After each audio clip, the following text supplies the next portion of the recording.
the Mindset Map podcast with me, Rachel. Now, I am so excited to talk to you about a new series. It's a brand new feature of this podcast coming really, really soon called the Resilient Mindset series.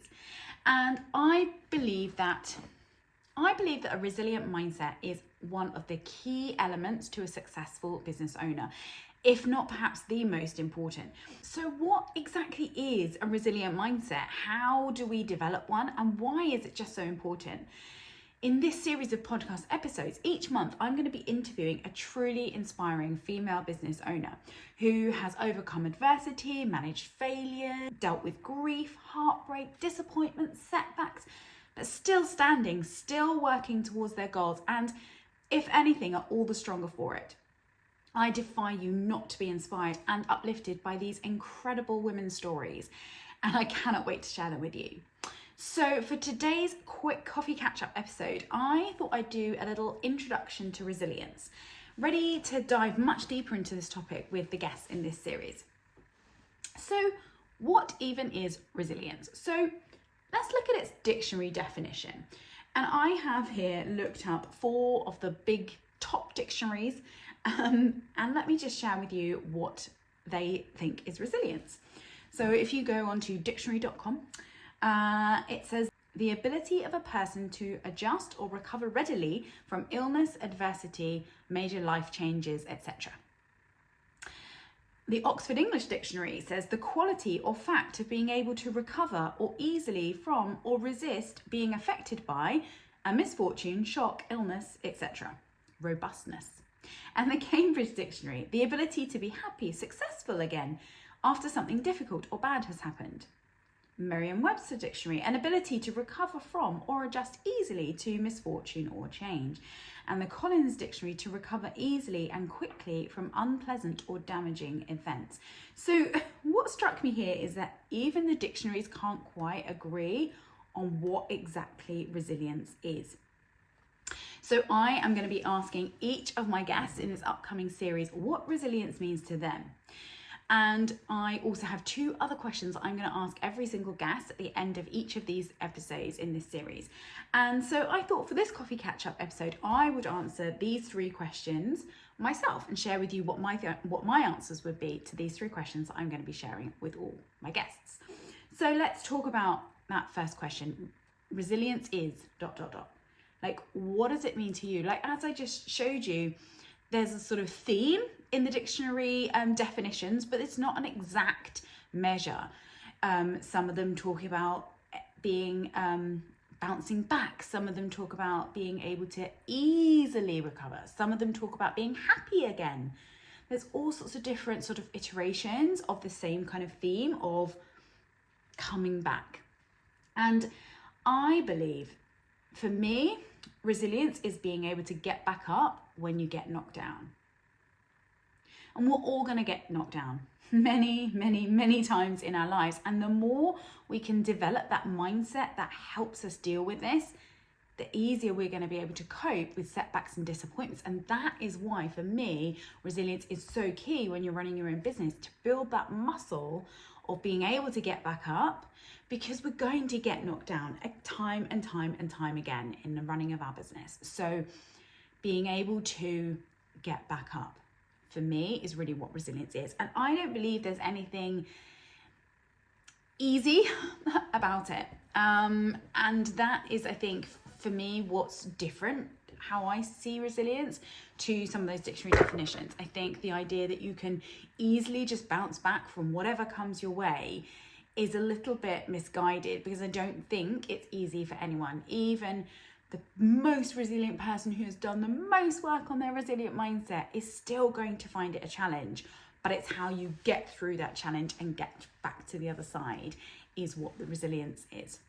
And the second question I'm going to be asking all my guests is, what would you say to the woman who's listening to this episode who's currently facing setback after setback? So for me, I know this woman. I am this woman. I have faced so many setbacks, disappointments, challenges in the businesses that I have run to date. And I am not there yet. I am not at my level of success that I feel confident and happy with. I am still working towards it.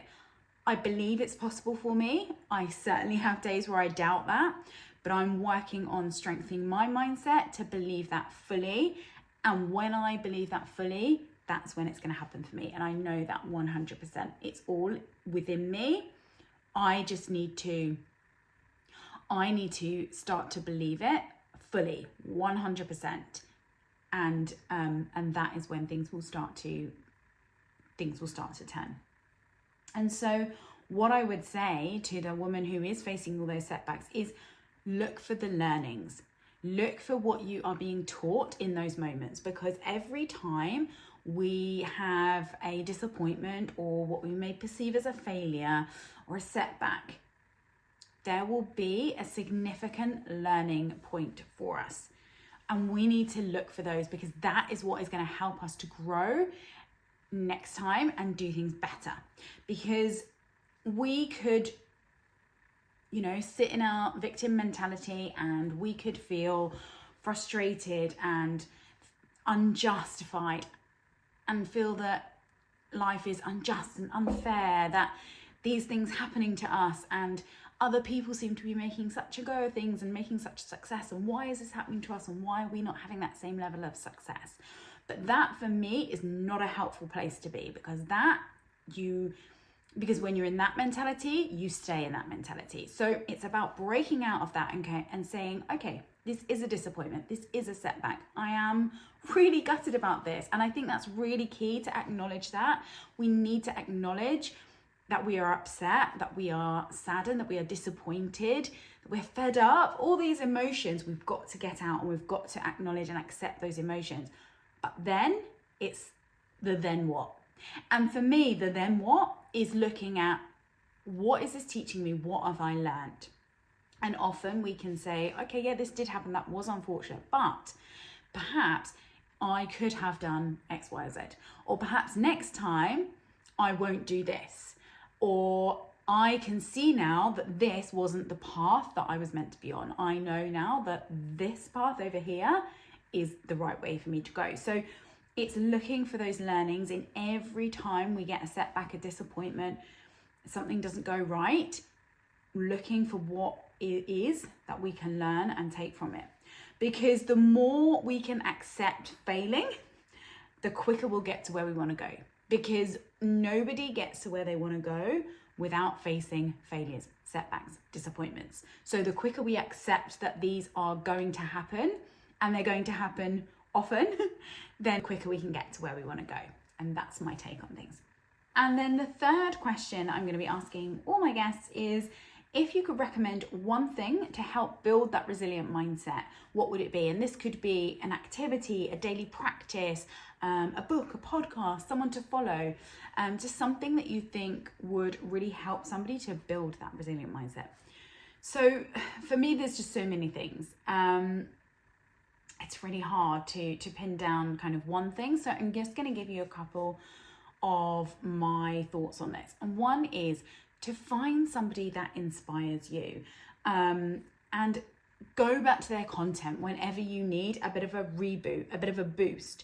Find somebody that you just love to listen to, love to watch. Find their content so inspiring, love their story. It could be a Mel Robbins, a Tony Robbins, a Gabby Bernstein. There's so many incredible, wonderful thought leaders out there. Find somebody that you really, really resonate. And then whenever you're sort of feeling a bit doubtful, feeling low, then go binge their content. Go on their Instagram, watch their videos, go and listen to their podcast episodes, read their books, get immersed in their world that will re-inspire you. So that is one tip I would say. And also another wonderful thing for me is having a sort of some kind of daily ritual, daily routine, daily non-negotiables, whatever you want to call it, but something that is for you that you do every day. And even if it's just a few minutes, like for me, it's claiming my morning. So it is getting up just 10 minutes before the kids get up and need to start getting ready for school. that gives me that 10 minutes, and all I do is a very, very short morning practice of a few breathing techniques, a couple of affirmations, some stretches, and some and just thinking about what I was grateful for from the day before.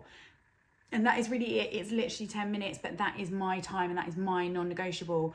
And that really, really helps me set my mindset in the right way for the day. So then when those challenges and those setbacks come up, I'm much more able to deal with them, because I've started my morning in that way, in the way that I want to start my morning. So those are my kind of a couple of things I would say would really, really help you building that resilient mindset. So I hope that's been interesting for you. I cannot wait to get going with this series very, very soon. I'm going to be launching the first episode with my first wonderful guest, Naomi Holbrook, and this is going to be such an incredible episode. I've just recorded it. Honestly, it's so, so inspiring. She has such a wonderful story to tell, and I truly, truly believe that we grow through what we go through. So challenges, setbacks, disappointments, failures, all these things that we have to go through help us grow so much and become so much stronger for it. So when you're in the thick of things and you're in the depth of that bottom of the pit and feeling like, where is this going and what's the way out, knowing that people have dug themselves out over and over and over again and learning tips from how they've done things, it's just going to be so, so inspiring. So that is why I'm so excited for this Resilient Mindset series. Can't wait to get going with you, and see you very soon.